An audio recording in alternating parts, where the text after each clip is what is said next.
grados de complejidad. Y siguiendo con esto, tenemos la ambigüedad, ¿no? Que es decir, bueno, no existen en realidad precedentes, no sabemos qué está pasando o qué causa determinado efecto, ¿sí? Entonces, estas características, y sobre todo en mercados más inmaduros o mercados emergentes, son típicas, ¿no? De, bueno, ¿cómo reacciona mi producto ante, en ese mercado determinado? No tengo ni idea, ¿sí? Entonces, como no tengo ni idea, ¿sí? Lo que se trata es de ser mucho más ágil. Ágil desde un punto de vista casi con el concepto inglés, ¿no? Agile, que es tratar de experimentar, ¿sí? Pero considerando de una manera rápida y económica, sea al menor coste posible, generar muchísimas opciones. Es decir, ante un mundo ambiguo y ante unas condiciones ambiguas, si yo tengo múltiples frentes, múltiples equipos que están abordando el problema de una manera simultánea, puedo comprobar cuál de las soluciones abordadas por estos distintos equipos o por estos distintos enfoques son las que están funcionando. Aprender rápidamente, pero no ceñirnos únicamente a una experiencia exitosa. Lo que habría que hacer es, bueno, seguir experimentando, porque en realidad esta ambigüedad significa cambios imprevistos, ¿no? Nuevamente.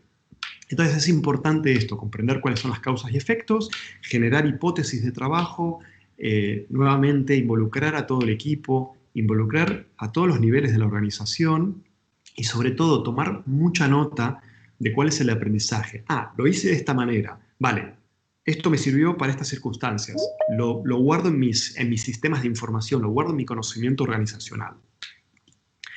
Entonces, en realidad no se trata de se me encendió la lamparita, no es que tuve una idea brillante, con esto resuelvo el problema, la problemática buca, salgo adelante y me olvido. Se trata en realidad sobre todo de poner luz. Este poner luz en la organización y en las personas, en el fondo, significa poner a los equipos, recursos, ideas en acción, ¿sí? Con una visión súper a corto, ¿sí? Para que puedan trabajar todos juntos, comprendiendo el problema y abordándolo, ¿sí? Un abordaje correcto es la primera parte de la solución. Entonces es importante que ese análisis sea claramente hecho. Entonces, es verdad que existen algunas herramientas en el mercado o algunos autores que proponen distintas fórmulas, ¿sí? Yo aquí les dejo esta propuesta, bueno, que es muy iterativa, ¿sí? Ahora tiene que ver mucho con la experimentación, pero en realidad me gustaría comentar dos o tres cosas. Por un lado, hay como un nuevo abordaje en esta visión de las empresas, ¿no? Es cómo deberían reaccionar las empresas. Por un lado, una visión, ¿sí? Una ampliación de la visión y el concepto de perspectiva, es decir, mirar para adelante, dejar de mirar en perspectiva. Perspectiva nos sirve en muy contadas veces. Tenemos que mirar hacia adelante, ver todas las posibilidades, poner muchos ojos mirando en este futuro incierto, ¿no? o complejo y ambiguo, ¿no? Y volátil. Tenemos que, a partir de esta visión futurista no es de ciencia ficción, futurista es de análisis, ¿no? Tenemos que hacer planes a corto plazo, como comentábamos hace unos momentos. Proximidad hacia el cliente. Esta proximidad hacia el cliente, que tiene que ver con esta forma ágil de entender los negocios, es pasar, para todos los que les gustan las 4 Ps, ¿sí? Pasar de estas 4 Ps a las 4 C, ¿no? Poner al consumidor, los costos, la conveniencia, la comunicación por delante. Todo plan estratégico a corto plazo que se hace en situaciones VUCA debería tener como eje central, ¿sí? Al cliente. Debería ser centrado en lo que se dice, centrado en el cliente. El segundo objetivo tiene que ver con el tiempo, ¿sí? Entonces, entendemos que las situaciones VUCA tienen una duración, ¿sí? Más largas, más cortas. Pero en realidad la empresa lo que tiene que trabajar es en este crecimiento o en esta aceleración del crecimiento, entendiendo el crecimiento como la expansión hacia los mercados donde la empresa tiene clientes. Puede ser nacional, internacional. Entonces, aquí Lo importante es la identificación de dónde está el cliente. No me importa tanto dónde estoy yo físicamente fabricando, pensando las ideas. Me interesa sobre todo dónde está el cliente. Para hacer esas pruebas, para poder poner esos pequeños, para hacer esos experimentos, para virar o no mi modelo de negocio, etcétera, ¿no? Acelerar todo lo que tenga que ver con la innovación. Recordemos que la innovación es, digamos, incorporar nuevas prácticas en la empresa.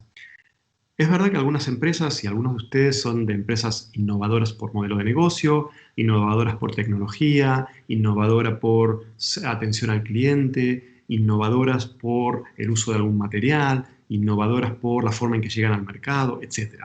Pero la innovación a veces pasa por cambiar la tecnología, pasar de un Excel a un programa un poco más importante. Innovar a veces pasa por cambiar la forma en que atiendo el teléfono. Es decir, puede ser desde muy básico hasta innovación digamos, compleja.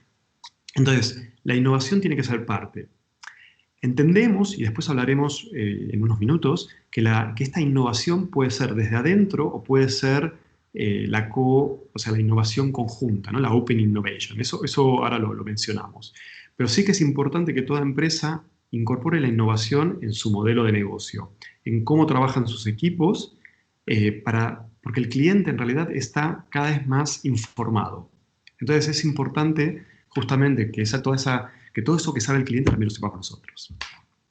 La tecnología, por supuesto, la tecnología decíamos en el modelo de negocio, etcétera, pero también es para vigilar el mercado, para conocer qué está pasando, para obtención de información, ¿sí? Se habla mucho de Big Data, pero a veces Small Data, ¿sí? La información que pueda tener la empresa se olvida en un archivo, en un Excel, en un Access, en una base de datos, pero es importante que la sepamos entender, porque a veces podemos entender comportamientos, podemos entender formas de movimiento del mercado, etcétera, y eso nos permite tomar decisiones que de otra manera se basarían más en la intuición, que la intuición no termina de servir, sino que deberíamos tomarla en base a la información. Por otro lado, ¿sí? Esa revisión de la estrategia también tiene un impacto en la organización. Tenemos que descentralizar la toma de decisiones. Para hacer un poquito de memoria, hasta los años 50 y 60 se hablaba de organizaciones mecanicistas, ¿no? Donde cada persona era como un componente, una pieza dentro de la organización que cumplía una función concreta. Hoy por hoy estamos hablando de organizaciones mucho más orgánicas, incluso hay un montón de organizaciones que ni siquiera tienen sedes físicas porque todos sus trabajadores están distribuidos.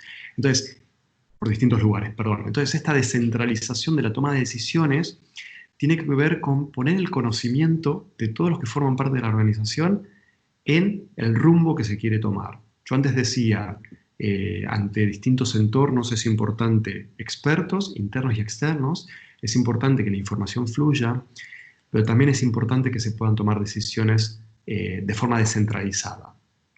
La Open Innovation, cada vez más las empresas se dan cuenta de que la colaboración es una forma de innovación y que en esa vía se pueden llegar a grandes cambios. Empresas pequeñas, startups que tienen alguna innovación tecnológica, que pueden colaborar con grandes empresas para la distribución, empresas pequeñas con otras empresas pequeñas que pueden co-crear un mercado o abordar un mercado, empresas medianas y grandes que trabajan conjuntamente, por ejemplo, en este momento para encontrar alguna solución o alguna vacuna al coronavirus, etc.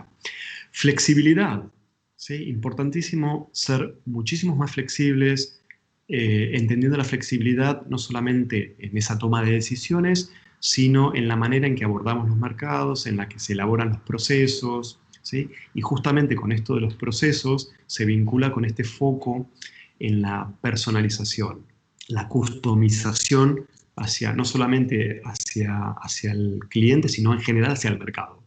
El mercado requiere cada vez soluciones más a medida y esto tiene un impacto en la organización, en la tecnología e incluso en la visión de la empresa. Entonces, si el mundo va en esa dirección y estos sacudones VUCA hacen que cada vez sea más así, bueno, tenemos que recorrer ese camino, ¿no? Entonces, y el impacto interno de la organización tiene que ver con la cultura, ¿sí? Con la forma en que nos comunicamos con la gente interna y externa, ¿no? Recordemos que no es que hay culturas mejores o peores, sino que hay culturas que son más estratégicas, ¿no? Entonces también hay que trabajar en la cultura. Los departamentos de recursos humanos están trabajando en la cultura de la organización como forma de ventaja competitiva, ¿no? O de incrementar la ventaja competitiva. Atraer el talento. Así como los países están compitiendo por cuál atrae a más empresas, a más industrias, a más emprendedores, las propias empresas también tienen que competir por atraer talento. Tienen que ser el mejor lugar del mundo para trabajar. Sé que en algunas organizaciones esto es complejo, pero en realidad es un trabajo a largo plazo. ¿Sí? Proponer una cultura más colaborativa hacia adentro y hacia afuera, ¿no? Tiene que ver con esto de la open innovation, de la flexibilidad, ¿no? Digamos, estar vinculados con el entorno, ¿no? Y potenciadoras de este networking interno y externo, o sea, es decir, hacia adentro de la organización y de la industria y hacia afuera. El entorno BUCA lo que obliga es a pensar, como se dice en inglés, out of the box, fuera de la caja. Es decir, encontrar soluciones creativas a problemas actuales. Entonces, con este conjunto de medidas y pensando en esa dirección, yo creo que se puede abordar perfectamente una situación tan compleja en este momento como la que estamos viviendo, ¿no? Donde hay un cambio prácticamente que impactará, como decíamos antes, en el mercado, en las empresas, en la toma de decisiones, en las decisiones de consumo, en cómo se mueven los consumidores, en cómo viajamos, en cómo nos movemos y pensamos, ¿no? Y entonces, para mí, lo importante, y así un poco tratando de cerrar antes de entrar en las preguntas, para mí lo importante es esto, ¿no? Es tratar de separar el trigo de la paja y decir, bueno, la situación en este momento es muy volátil, es más incierta que volátil, es más compleja que ambigua, es ambigua y compleja. Y ante estas coyunturas y ante estas situaciones, bueno, ir en una línea o en otra. Básicamente, y un poquito haciendo una generalización que no quisiera hacerla, todas tienen que ver con experimentar, con ampliar el campo de visión, con potenciar el talento interno, con probar decisiones, o sea, concentrarse más en el corto plazo y probar alternativas estratégicas, etc. ¿Vale? Entonces, quería, digamos, creo que esta ya es prácticamente la última diapositiva. Abierto a todas las preguntas que puedan tener. Aquí les dejo mis datos de contacto. Y en todo caso, bueno, muchísimas gracias. Gracias, Sí, maestro. Se abre la sesión de preguntas. ¿Hay algunas en el chat? Eh, Si gusta, se las... sí, Había sí, me las... un participante que quería hacer la pregunta él mismo, es Eduardo Alonso Castillo. No sé si guste tomar el micrófono. claro que sí. Mi pregunta para ustedes, durante esta crisis, ¿dónde cree usted que las empresas tomen más posición? ¿Ante un modelo financiero ROI o un modelo ROSI? Bueno, en este momento el ROI está tremendamente mal, ¿no? Entonces, yo creo que las empresas, lo primero que hubo fue un shock, digamos, por lo inesperado de todo. Yo creo que se van a focalizar más en solventar y en proteger el largo plazo, actuando muy en el corto, ¿sí? Entonces, no digo que tiendan hacia un modelo u otro, pero definitivamente el modelo ROI lo miran, por supuesto que es importante, pero será más, primará más el mantener el corto plazo, perdón, mantenerse vivas en el corto plazo y mirar hacia el largo plazo. De acuerdo, muchas gracias.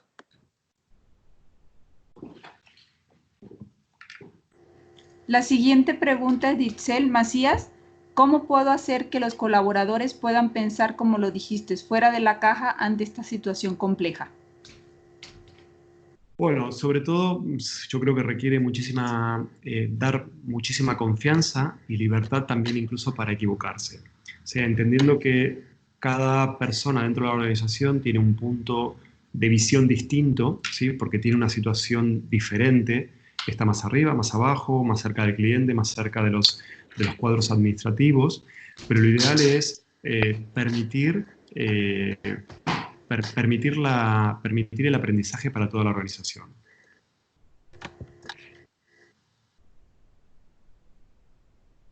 Y sobre todo, una cosita importante también, perdón, la colaboración entre los distintos departamentos y las distintas personas. Eso creo que complementa la pregunta.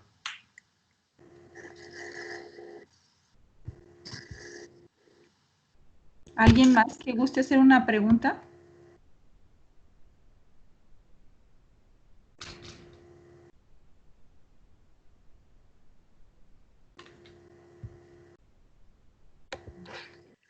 A ver si alguien se anima, así...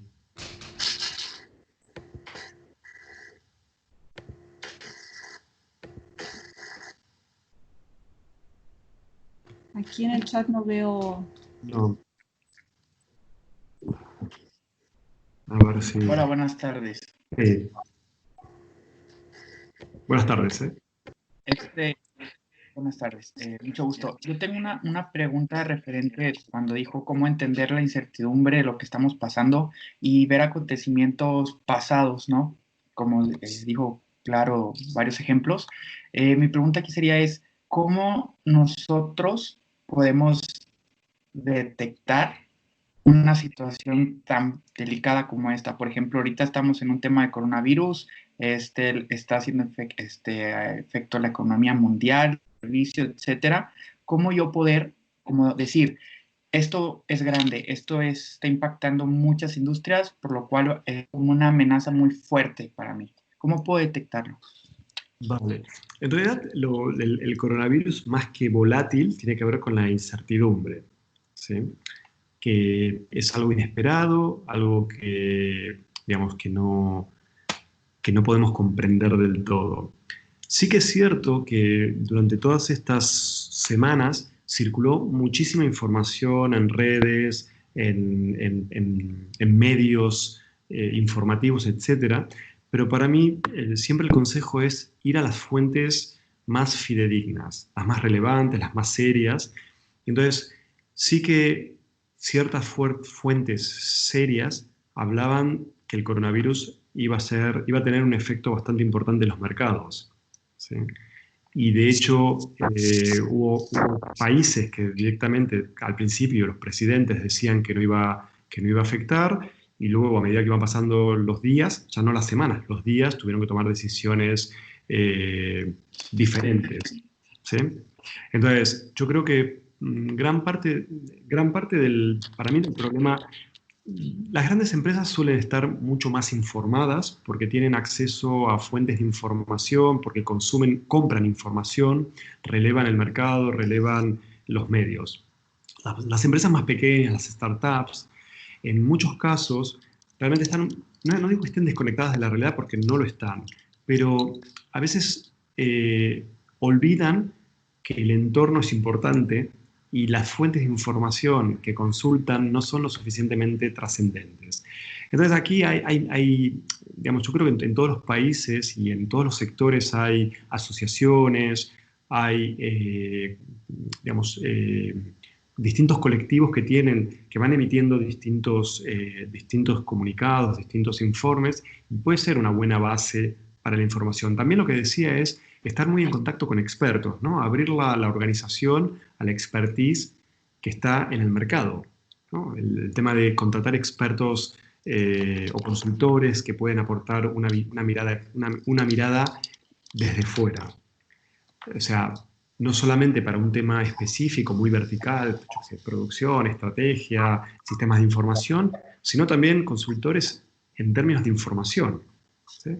Y además el benchmarking, ver cómo se están moviendo las otras empresas grandes u otras empresas importantes de mi sector o empresas que son referentes, también nos puede dar información. Excelente, muchísimas gracias, muy amable. A ti. Supongo que también hay muchos emprendedores en esta conferencia. No sé si alguien quiere comentar cómo lo está viviendo. Maestro. Bueno, yo, por ejemplo, soy Eduardo Castillo, el que preguntó lo del ROI. Sí. Yo soy estudiante de la Universidad del Valle de México y Sí. también soy emprendedor. Mi negocio es seguridad privada. Pues sí es algo pesado, por ejemplo, porque es un negocio donde, pues, tu principal capital ahora sí que es el humano.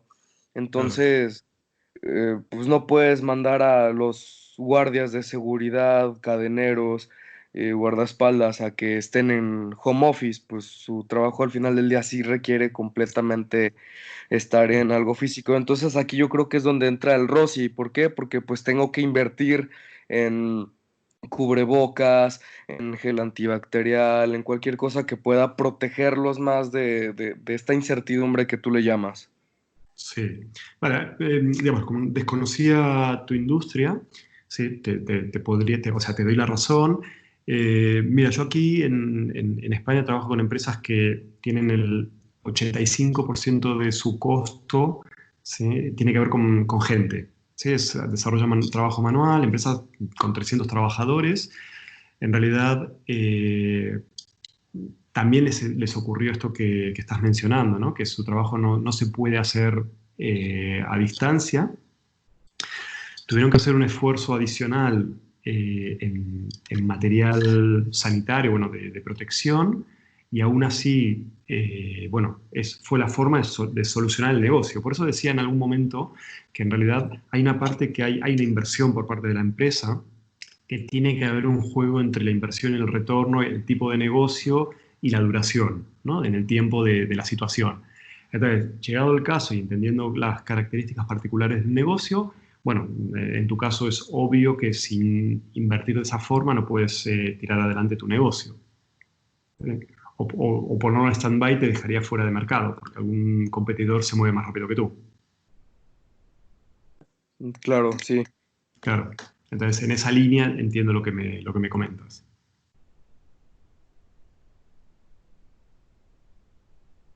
Sí.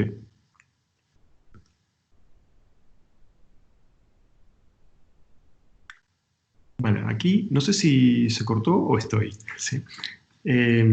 Maestro, sí, aquí Sí. hay otra que Sí. dice Sochi. A mí me gustaría preguntar qué opina sobre los cambios del turismo en el mundo. ¿Cree que ahora los grupos serán más pequeños y se pedirán certificados médicos para viajar?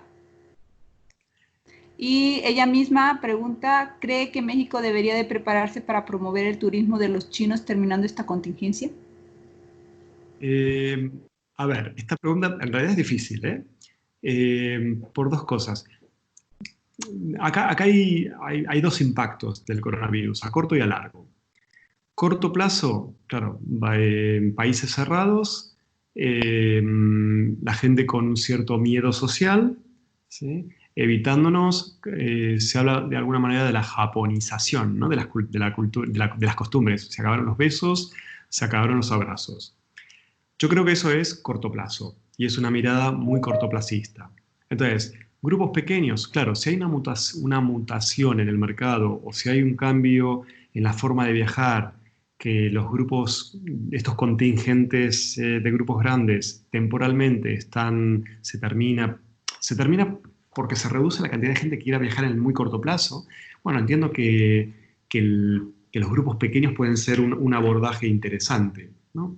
También es verdad que a grupos pequeños habría que mirar cuestiones como la rentabilidad, ¿no? Cómo se generan las economías de escala en el negocio, etc.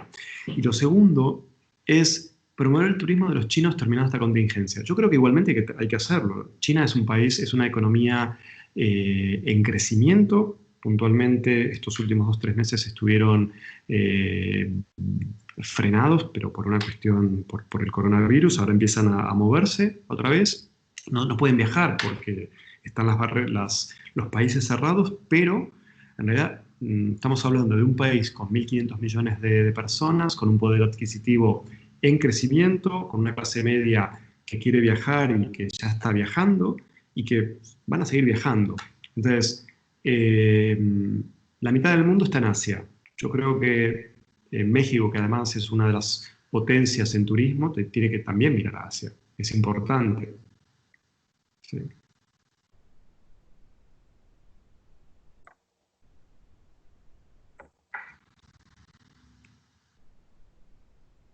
Pero bueno, solucionó la inquietud. No aparecen más preguntas en el chat. No sé si alguien quiera tomar el micrófono.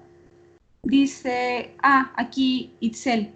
Dice, Sí. hoy en donde trabajo los colaboradores tienen miedo, de la situación actual y de lo que viene en lo económico. ¿Cómo hacer como líder para generar certidumbre en el equipo? Confianza, transparencia, trabajo en equipo, hablar de proyectos, ¿sí? Y sobre todo ser un buen líder. Un buen líder es, desde mi óptica, es frenar el estrés, ¿sí? Es no transmitir estrés. El estrés hay que saber gestionarlo, pero no hay que transmitirlo. Entonces al equipo lo que hay que hacer en este momento es ser una especie de barrera, ¿no? de contención, y si la empresa no tomó medidas importantes como achicar o reducir el equipo, bueno, poner esos puntos como importantes. Si la empresa ya tomó ese tipo de decisiones y hay un equipo que queda, bueno, tratar de trabajar a largo plazo, como decía, con confianza y sobre todo defendiendo el equipo.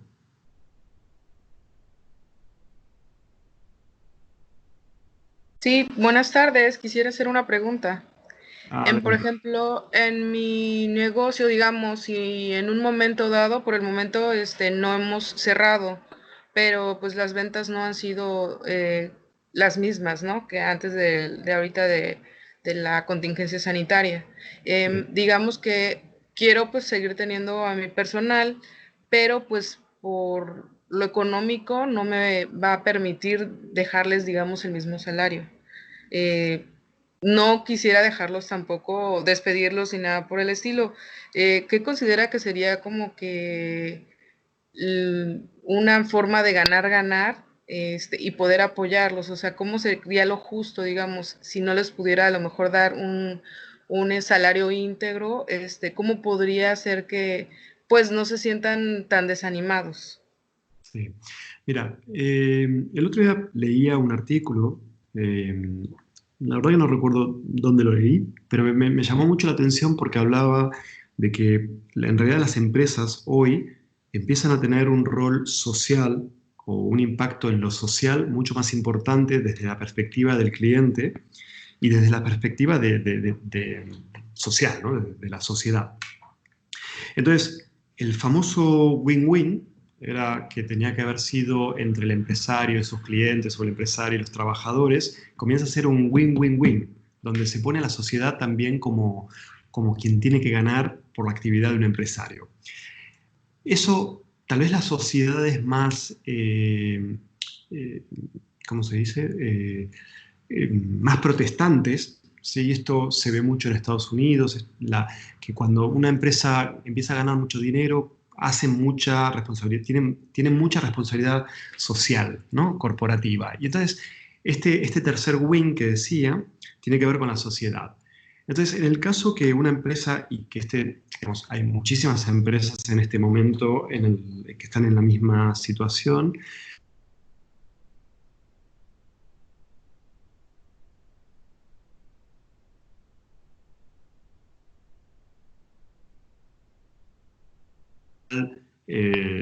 y su tranquilidad para crear empleo y crear riqueza, ¿no?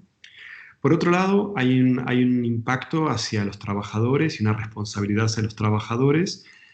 Esa responsabilidad hacia los trabajadores, claro, hay un límite, ¿no? Si llega un momento en que la empresa no puede sostenerse, no hay financiación adicional, no hay capacidad de invertir o de apostar, o no de apostar, de tener fondos para sostenerse, entiendo que hay alternativas. La primera alternativa creo que es y en todo caso, desde el principio es la comunicación, ¿no? Es decir, bueno, ¿cuál es la situación? ¿Qué podemos hacer todos? Escuchar alternativas. A veces los empleados tienen ideas, ¿no? La gente que trabaja con nosotros muchas veces puede aportarnos ideas que no habíamos previsto, ¿sí? Entonces, incorporarlos en la toma de decisiones. Lo segundo, y esto lo he visto aquí en España, empresas que todos se bajan el salario temporalmente, en la medida de lo posible, para aguantar económicamente unos meses más. Yo decía antes, no es una situación, no vamos a estar confinados el resto de nuestro año ni de nuestra vida. Entonces, por tanto, esta situación y el consumo se va a recuperar más lento, más despacio, dependerá de cada situación macroeconómica de cada país, etcétera, y dependerá de algunos sectores en particular, que sean más dinámicos, menos dinámicos. Pero yo creo que se trata de, tal vez, de ajustarse temporalmente, valorar cuáles son los recursos, o sea, los recursos, las personas claves dentro de la organización, e involucrarlas en la toma de decisiones, pensar entre todos caminos alternativos, porque, insisto, no se trata, el que estaba vendiendo zapatos, tal vez una reconversión pasa por, o sea, si es una tienda de zapatos, puede pasar por el mundo online, o puede ser por incorporar otro producto, o puede ser por aprovechar el canal para otras cosas. O sea, hay muchas alternativas estratégicas, ¿sí? Entiendo que no es tan fácil cambiar de un día para otro, ¿no? Por supuesto, pero bueno, pero hay posibilidades. Entonces, si en tu caso, y me parece súper fantástico que tengas esta responsabilidad por tu equipo, bueno, se puede plantear esto, ¿no? Una reducción de salarios, tú como empresario o empresaria, tal vez no hacer el retiro de tus beneficios, o sea, ver qué aspectos se pueden reducir del negocio que no afecten al negocio. O sea, yo creo que hay muchas cosas para hacer. Lo que sí no hay que hacer es dejar de estar comunicándose con el cliente, de estar diciéndole estamos vivos, tratar de darle valor al cliente hoy vía comunicación, vía, digamos, información, ¿sí? Y tratar de pasar el temporal de la mejor manera posible, pero teniendo en cuenta todo lo que habíamos dicho antes. Ok, voy a pasar a leer, ahí hay muchas preguntas que se agruparon aquí en el chat. Voy a empezar con la de Aldo, que es, me gustaría saber cuál sería el principal consejo para las pymes y cuál considera que sería la mejor forma de apoyar por parte del gobierno a las pymes. Bueno, a ver, para las pymes creo que hay una parte de lo que mencionaba anteriormente que es importante. Las pymes en el fondo tienen una función social, son las que menos rápido se van de un territorio, ¿no? Y son las generadoras muchas veces más importantes de empleo. Perdón, es que aquí me está aclarando Aldo que es mi pyme, ¿ok? Vale, de las MIPYMES, vale, de las más pequeñitas. Bueno, vuelvo a lo mismo. O sea, yo creo que se trata hay una parte que es un impacto social, hay otra parte que tiene que el empresario o la empresaria tienen que pensar en cómo, no es reconvertir, sino cómo reestructurar el negocio, ¿sí? Para seguir dando valor, entendiendo que una situación coyuntural puede tener distintos análisis, como decíamos antes, puede ser que sea, bueno, el coronavirus tiene muchos de los ingredientes, ¿no? Muchos de los ingredientes del buca. Pero yo creo que lo principal es tratar ¿cómo se llama?, de contenerse para luego, en una situación que empiecen a cambiar la situación del mercado, poder salir nuevamente. Sin olvidarse que hay un cliente que todavía está ahí y hay que atender. Y entonces, la segunda parte de la pregunta, que tenía que ver con el rol del Estado, bueno, aquí hay un montón de posibilidades, hay distintos enfoques desde distintos gobiernos. Hubo gobiernos más intervencionistas, gobiernos más proteccionistas, gobiernos menos proteccionistas, más liberales sería la palabra. Entonces, claro, en el contexto de cada uno de ustedes y en el contexto, o sea, en el país en el que estén, en el tipo de industria en el que estén, etcétera, claro, para mí el gobierno tiene que tratar de mantener la situación con calma, porque si no es un derrumbe del empleo. Entonces, todo apoyo ayuda. Hay que dejar, me parece, de lado ciertos aspectos como la deuda pública o el déficit, etcétera, y creo que hay que poner, como hizo Alemania, como hicieron los países nórdicos, como hizo Estados Unidos, hay que poner un apoyo a los eslabones más débiles. Pensemos que esta situación actual, digamos, cortó un montón de cadenas, ¿no? La cadena de valor, la cadena de cobros y pagos, ¿no? La cadena, o sea, muchas cadenas. Entonces, los gobiernos se están preocupando para tratar de que esos eslabones no se terminen por separar. Entonces, claro, por eso decía, un poco cada país tiene una coyuntura distinta y una forma de abordar la crisis diferente. Por suerte, Latinoamérica en general rápidamente entró en confinamiento, salvo excepciones, por supuesto, pero eso generó tal vez que el ritmo de contagio sea menos virulento que en otras partes del mundo. ¿Sí? Entonces, se espera que ese achatamiento o aplanamiento de esta famosa curva sea a más largo plazo, y esto es mejor para todas las economías. Lo que pasa es que si están confinados no hay economía. Entonces, bueno, van a tener que encontrar algún mecanismo para ayudar, definitivamente. Gracias. La siguiente es, al hablar de innovación, es de Carlos Javier Sánchez Méndez. Al hablar de innovación y de acercarse a los expertos para ayudar a la empresa a salir de este escenario, uno piensa de dónde tomará recursos para eso. ¿Qué puedo? Dice para acceder, pero ¿qué puedo? Me imagino que lo que quiere decir es qué puedo hacer o qué puedo hacer para acceder a la innovación y a los expertos. Vale, para mí son como dos terrenos distintos. Los expertos entiendo que son aquellos que tienen algún conocimiento concreto, ¿sí? Que pueden estar, o sea, pueden ser desde empresas independientes hasta organismos públicos, asociaciones, el propio Estado que tiene información, etc. Y el tema de la innovación, claro, aquí se trata de encontrar las famosas sinergias, ¿sí? Con otras empresas. Por eso decía, para mí la innovación es 360, es totalmente transversal, puede ir hacia muchas áreas. Entonces, dependerá de mis ventajas competitivas, de las ventajas competitivas que le puedo aportar a un posible socio en esta búsqueda de innovación, ¿sí? Y entendiendo, digamos, en qué dirección quiero ir de acuerdo al mercado. ¿Sí? Entonces, esa forma para mí, digamos, de cómo se encuentra empresas, ¿sí? Pues yo diría el networking, ¿sí? Como decíamos en algún momento, el networking hacia afuera de la organización. Yo creo que muchos directivos, sobre todo en las empresas más pequeñas, están perdidos en el corte, digamos, con la mirada corta, ¿no? Tienen las luces cortas puestas del coche, ¿no? del carro. Y hay que mirar a largo plazo.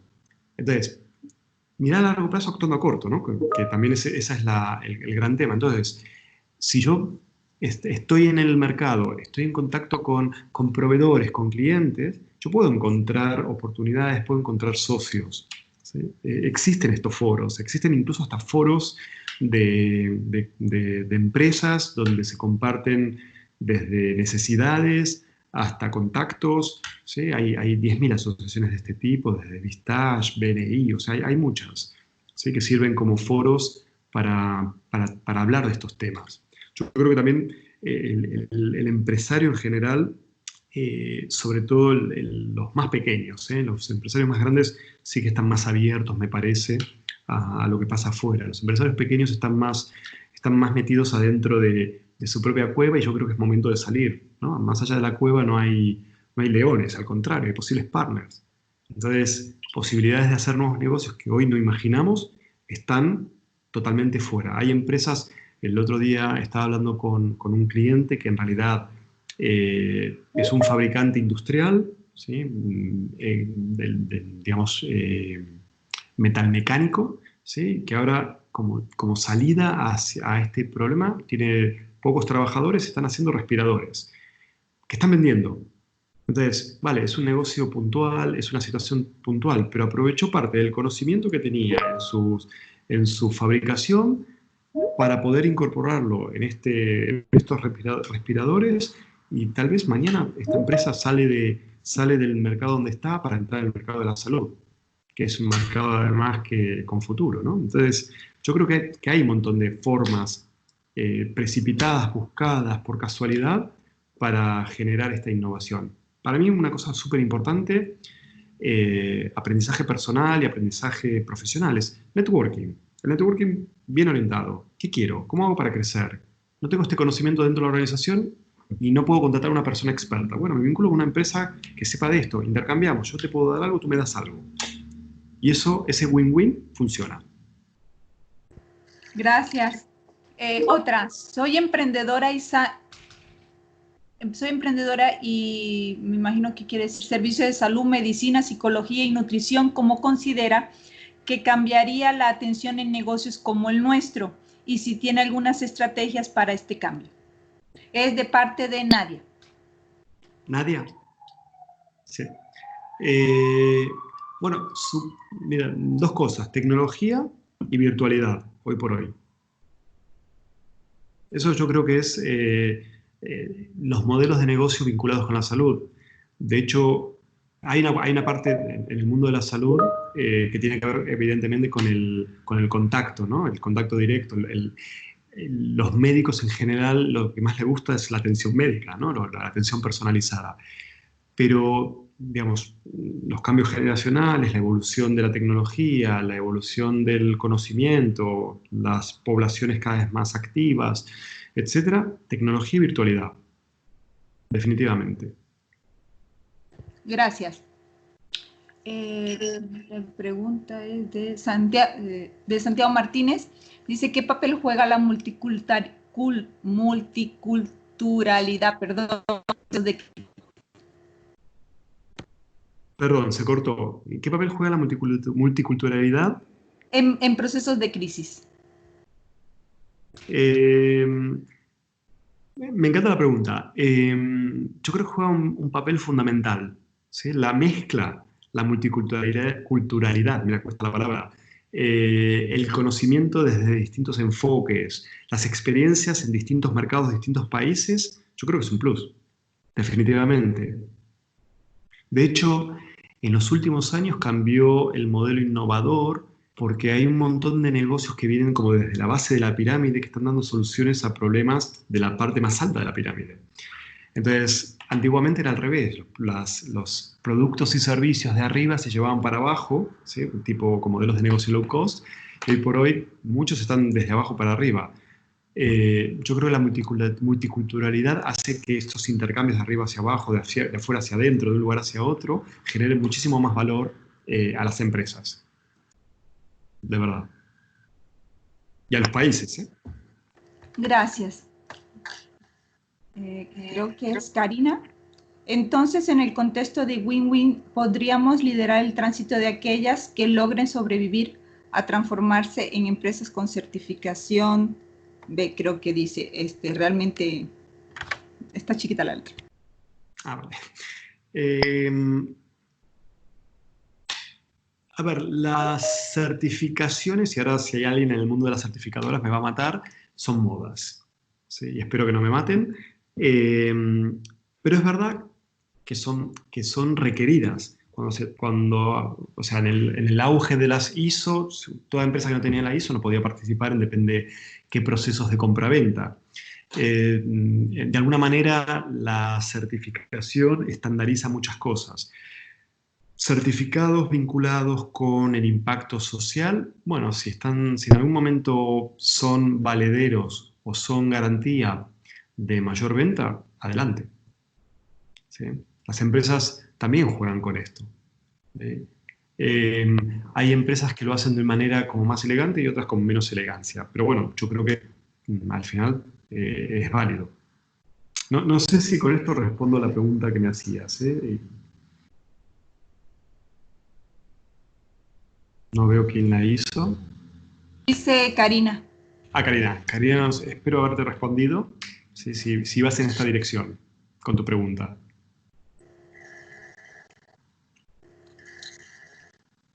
Bueno, Karina se fue. Déjeme. No dice nada en el chat. Sigo con la siguiente. Hola, Sí. buenas tardes, profesores, de parte de Saúl González Díaz. ¿Cuál cree usted que sea la mejor forma de emprender en tiempos de coronavirus? Difícil la pregunta, pero yo creo que también la mejor forma de emprender es, como siempre, o sea, detectando una necesidad real que requiere una solución por parte de una empresa. ¿Sí? Hace poco leía, o escuchaba a una emprendedora que decía, bueno, es que incluso hace algunos años veíamos emprendedores que hacían cepillos de dientes que te informaban cuándo estaba gastado. Y entonces la pregunta era, ¿es eso una necesidad? Entonces yo creo que la respuesta era no, ¿no? Pero había emprendedores haciendo esto. Entonces yo creo que hoy por hoy emprender es ver qué necesita hoy el mundo en tiempos de coronavirus, que durarán más, durarán menos, pero ¿qué necesita? ¿Qué necesita el mundo para sentirse, para, digamos, qué necesidad no resuelta hay en este momento? Entonces, yo creo que en esa línea hay que seguir emprendiendo y además ustedes a través de la incubadora, bueno, sé que hay algunos proyectos fantásticos, ¿sí? Muchos muy vinculados con temas muy actuales, ¿no? Y eso está muy bien, es necesidad concreta, solución concreta.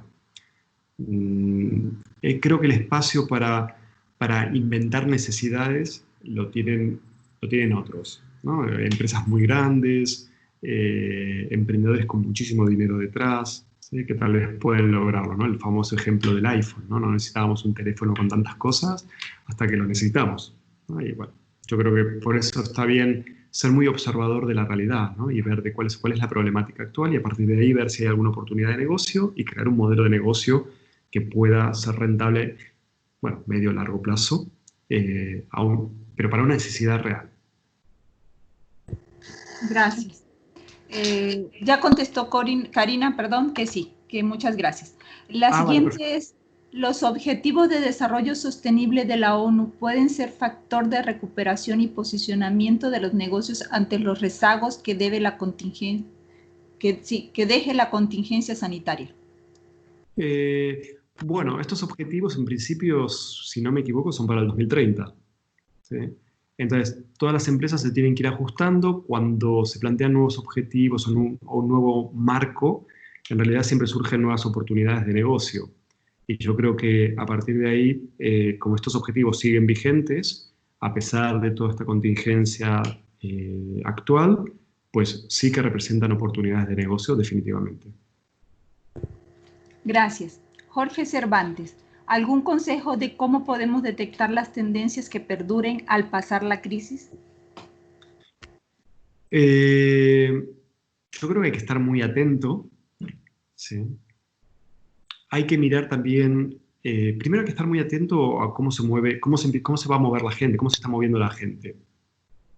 Y después hay que ver, para mí, hay que mirar qué es lo que hacen las muy grandes empresas que puedan ser líderes en innovación, líderes en desarrollo de nuevos productos, para detectar si dentro de esto que hacen las muy grandes hay nichos no cubiertos. Y entonces, para pequeños emprendedores o emprendedores, digamos, que recién comienzan esta aventura de emprender, ¿sí? Yo creo que hay el objetivo de los nichos es muy interesante, ¿no? La personalización que antes hablábamos. Entonces, mirando qué hacen las grandes, mirando cómo se comportan o qué información emiten los think tanks de los distintos negocios o de los distintos ámbitos o de las distintas industrias, se pueden ver cosas. Y eso sería tal vez una buena forma de detectar oportunidades y tendencias.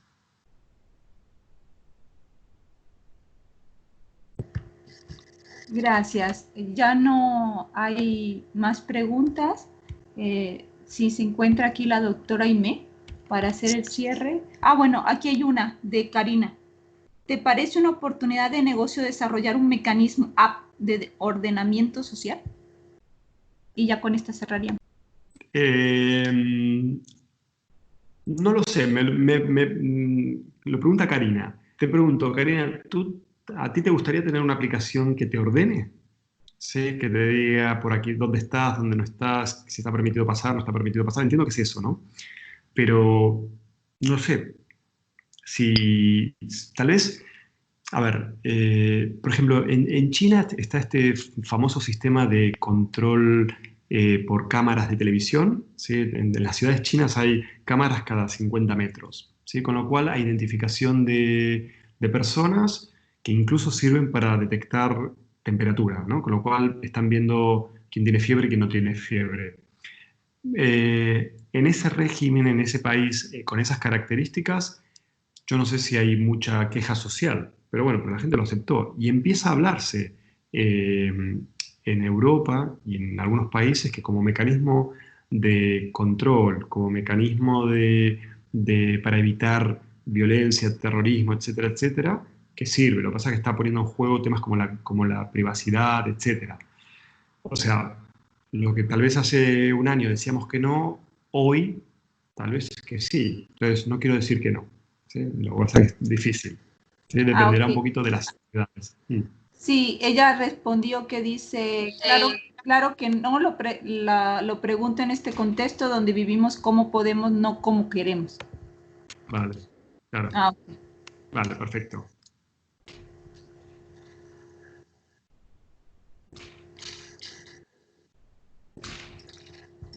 No sé si estará la doctora Aimé para hacer el cierre.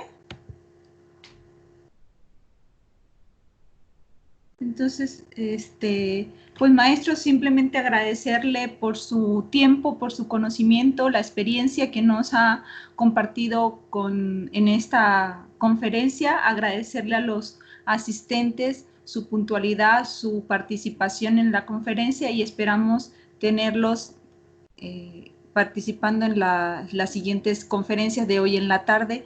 Maestro, muchísimas gracias a nombre de la doctora Aimé Gutiérrez, directora nacional de la Red de Incubadoras de Empresas de la Universidad del Valle de México, a mis compañeros que están acá presentes en la conferencia y pues muchísimas gracias, de verdad. Muchísimas gracias Excelente conferencia. por la invitación y a todos los asistentes por estar y por las preguntas. Fue muy interesante para mí también. Muchas gracias.